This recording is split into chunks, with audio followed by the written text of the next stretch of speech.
नमस्कार. आज आपण अशा एका व्यक्तीबद्दल बोलणार आहोत ज्यांनी फक्त इतिहासच नाही घडवला तर एका संपूर्ण देशाचं भविष्य लिहिलं. हो, आपण बोलतोय डॉक्टर बाबासाहेब आंबेडकरांबद्दल. चला तर मग एका प्रश्नानेच सुरुवात करूया.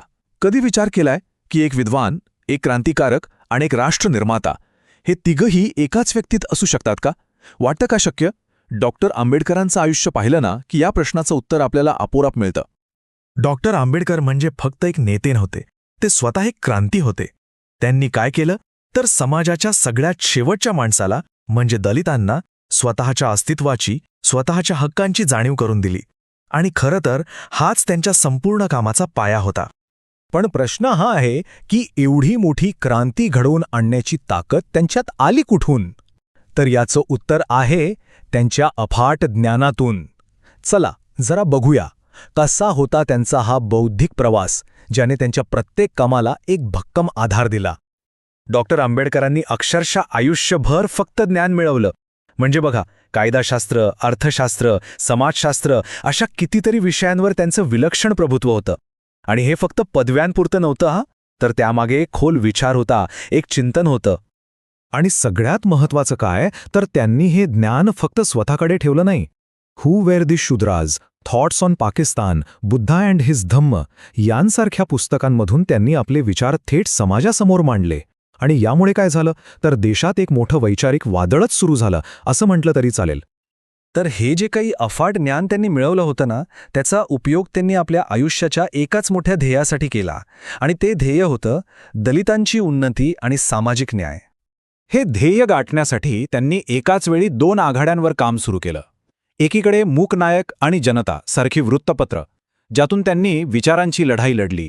आणि दुसरीकडे ते प्रत्यक्ष मैदानात उतरले समाजाला एकत्र आणण्यासाठी. उदाहरणार्थ 1938 साल हे वर्ष खूप महत्त्वाचं आहे. पुण्यात अस्पृश्य विद्यार्थी संमेलनाचं अध्यक्षपद त्यांनी स्वीकारलं. यातून त्यांनी एक अगदी स्पष्ट संदेश दिला की जर बदल हवा असेल तर शिक्षण आणि संघटन या 2 गोष्टींशिवाय दुसरा कोणताही मार्ग नाही.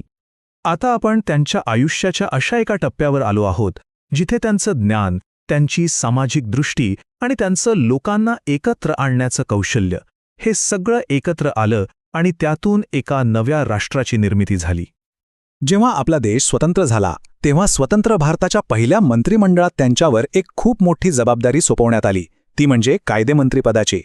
खरं तर हा त्यांच्या विद्वत्तेचा आणि त्यांच्याच क्षमतेचाच गौरव होता. आणि याच पदावर असताना त्यांनी देशासाठी आपलं सगळ्यात मोठं, सगळ्यात महत्त्वाचं योगदान दिलं, ते म्हणजे भारताच्या राज्यघटनेची निर्मिती.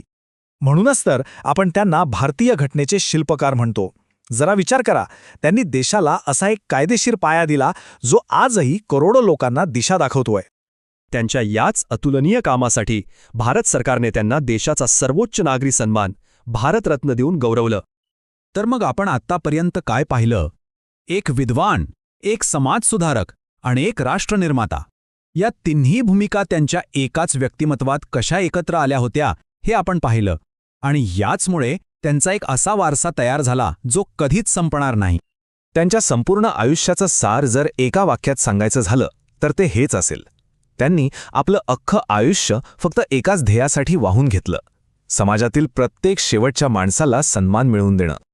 आणि जाता जाता एक विचार नक्कीच मनात येतो की एका माणसाचं ज्ञान आणि त्याचा आयुष्यभराचा संघर्ष हा एका संपूर्ण राष्ट्राचा पाया कसा काय बनू शकतो?